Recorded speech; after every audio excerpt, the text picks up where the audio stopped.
स्वागत है। नमस्कार, आपके साथ मैं हूं पल्लवी त्यागी। आध्यात्मिक गुरु भय्यू जी महाराज पर एक लेखिका ने धोखाधड़ी का आरोप लगाया। मल्लिका राजपूत का आरोप है कि पहले भय्यू जी महाराज ने खुद पर किताब लिखने की बात कही और जब किताब लिख दी गई तो अपने पास रख ली। मल्लिका का आरोप है कि वो लगातार भय्यू जी महाराज से किताब को लेकर संपर्क करने की कोशिश करती रही, लेकिन वो टालते रहे। तो लेखिका उन पर आरोप लगा रही है कि किताब उन्होंने लिखी, लेकिन भय्यू जी महाराज ने उसे रख लिया। उसके बाद भय्यू जी महाराज से संपर्क किया गया, लेकिन उसको टालते रहे।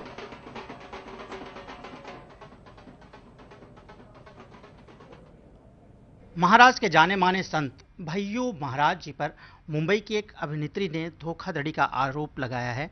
मेरे साथ मल्लिका राजपूत जी हैं। मल्लिका जी, क्या आरोप है आपका भय्यू महाराज जी पर? जी नमस्कार। पहले तो मैं करेक्ट करना चाहूँगी कि मैं अभिनेत्री नहीं हूँ और मैं बाय प्रोफेशन एक राइटर हूँ। किताबें लिखती हूँ, गज़लें लिखती हूँ, गीत लिखती हूँ और जो भी मैंने एक्टिंग आज तक की है वो मेरे खुद के प्रोजेक्ट्स में बाय चॉइस की है। तो एक्टिंग मेरा प्रोफेशन नहीं है, तो मैं ये क्लियर कर देना चाहती हूँ। और दूसरी चीज़ जो मैंने भय्यू जी के ऊपर आरोप लगाए हैं, जो फेसबुक पोस्ट किया था, वो फेसबुक पोस्ट मैंने इसलिए किया था क्योंकि उन्होंने मुझे एक किताब लिखने के लिए बोला था जिसका आधिकारिक लेटर मेरे पास है और मुझे बोला था कि मैं ये इस किताब को बड़े ग्रैंड तरीके से लॉन्च करूँगा। तो मैंने 4-5 महीने लगा करके किताब को लिखा, 1.5 लाख रुपए लगा के किताब को छपवाया और इंदौर भेज दिया। उसके बाद से लेकर के मैं कंटिन्यूस 2.5-3 साल से वेट कर रही हूँ और उनसे बात करने की कोशिश कर रही हूँ। किताब के बारे में वो बात नहीं करते और उनका जब मन करता है मुझे फ़ोन करके इधर उधर की बातें करते हैं। मैं बीमार हूँ, मैं आईसीयू में हूँ, मुझे देखने आ जाओ, ये कर दो वो कर दो, पर वो किताब के बारे में कोई बात नहीं करते हैं। लिहाजा मैंने 3-4 महीने पहले मनमीत अरोरा जो उनके राइट हैंड है उनको मैसेज किया कि वो आदमी झूठा है, धोखेबाज है, मेरी किताब नहीं रिलीज़ करेगा, मेरी किताब आप वापस कर दो। ये मैसेज पाने के बाद वो सॉफ्ट स्पोकन होकर के उन्होंने मुझे अपना एक पर्सनल नंबर दिया, बोले आप मुझसे इस पर बात करो। फिर अचानक से 2 दिन 4 दिन बाद वो नंबर भी बंद हो गया। वापस से मैंने मनमीत को ये बात ट्राई करने के लिए कोशिश करी तो ये लोग अभी यहाँ हैं गुरुजी, अभी बीमार हैं, अभी आईसीयू में एडमिट हैं, उनके ऊपर अटैक हो गया था, ये सब चीज़ें मुझे पता थी, पर वो बोल रहे हैं कि उनको हेड इंजरी हो गई है और वो नाक मुंह से खून फेंकते रहते हैं। तो मैं भी सोच रही थी कि चलो थोड़ा हालत में सुधार होता है तो मैं फिर से बात करती हूँ। अभी चलो मैं फ़ोन कर लेती हूँ, एक बार बात करने की कोशिश कर लेती हूँ कि सेहत कैसी है, कैसे हैं, ठीक है कि नहीं है।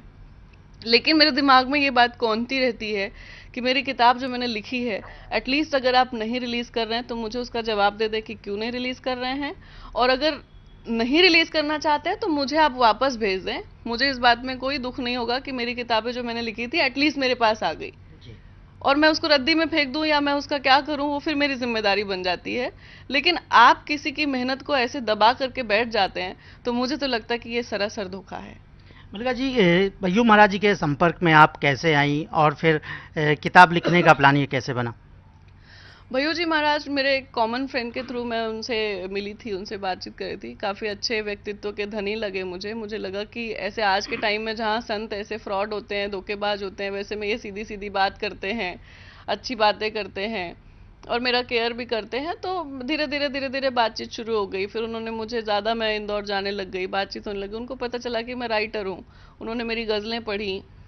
मेरे 1-2 प्रोजेक्ट्स मार्केट में हैं, जैसे एक इशारा, तेरी खातिर, यारा तुझे, ऐसे प्रोजेक्ट्स मेरे मार्केट में हैं। तो उनको लगा कि मैं बहुत अच्छा लिखती हूँ, तो उन्होंने मुझे बोला क्यों ना तुम मेरे ऊपर एक फ़िल्म लिखो और एक किताब लिखो।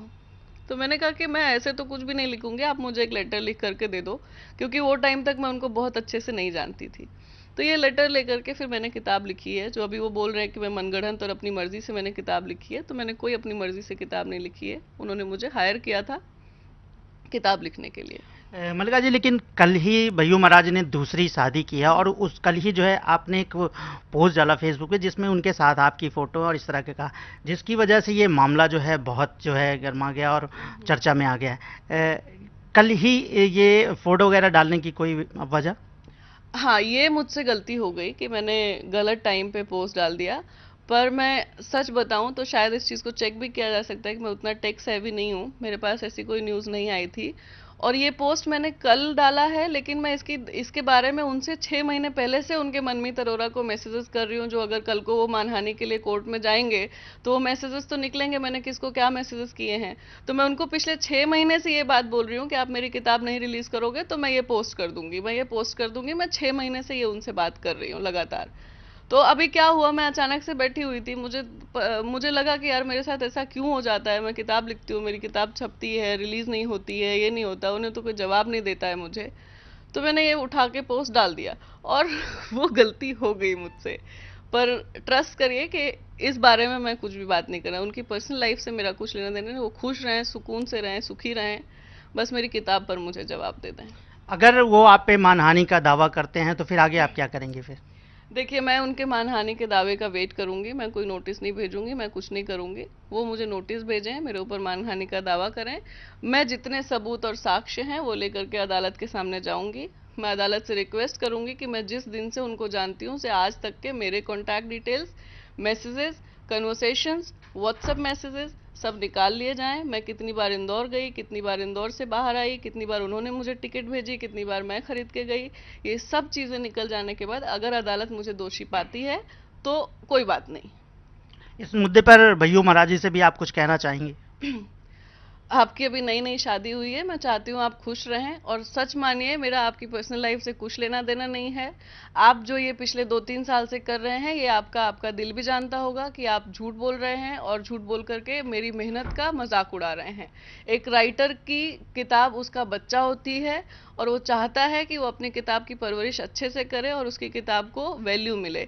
तो प्लीज़ मेरी रिक्वेस्ट आपसे ये है कि आपके मन में जो भी लग रहा हो कि मैंने पोस्ट डाला, मैंने आपको फ्रॉड कहा, ये कहा, वो कहा, ये सच बात ये है कि आप अपने मन से पूछिए, आपने जो मेरे साथ ये किया है 3 साल की मैं बीमार हूँ, आईसीयू में हूँ, मेरी तबीयत खराब है, मैं घर छोड़ के भाग गया हूँ, ये सब जो किया है, इसके बाद मुझे नहीं लगता मैंने कोई गलती की है। और आपकी पर्सनल लाइफ के लिए मेरी फिर से एक बार बहुत बहुत शुभकामना।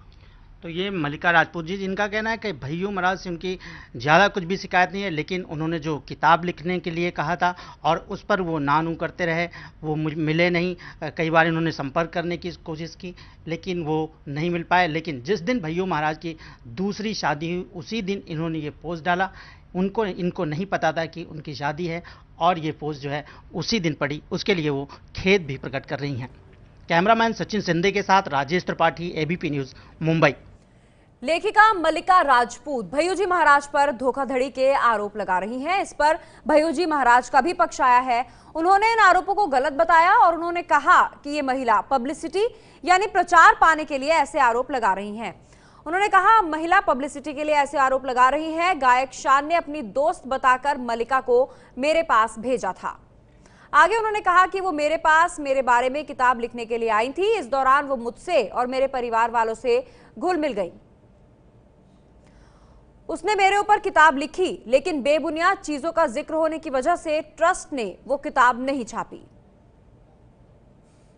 वो इसी बात का गुस्सा निकाल रही हैं। मैं उसके खिलाफ कानूनी कार्रवाई करूंगा। तो ये पक्ष आया है भैयूजी महाराज का। मैं अभी मीडिया से कुछ लोगों ने बताया और सोशल मीडिया से हमें पता चला, एक्चुअली ये चीप पब्लिसिटी का एक स्टंट है, बाकी कुछ नहीं। ना उनके पास कोई सबूत है और जो भी आरोप लगे सब बिल्कुल बुनियाद है। एक्चुअली मल्लिका राजपूत हमारे यहाँ कुछ दिन आई थी गुरु जी से मिलने के लिए, पर महाराज जी से मिलने के लिए बहुत सारे लोग आते हैं, पर इस तरह से जो स्टंट कर रहे हैं वो पूरे चीप पब्लिसिटी का है और हम इसके खिलाफ लीगली एक्शन लेने वाले हैं। अब आपको बताते हैं भैयूजी महाराज के बारे में। भैयूजी महाराज का असली नाम उदय सिंह देशमुख है।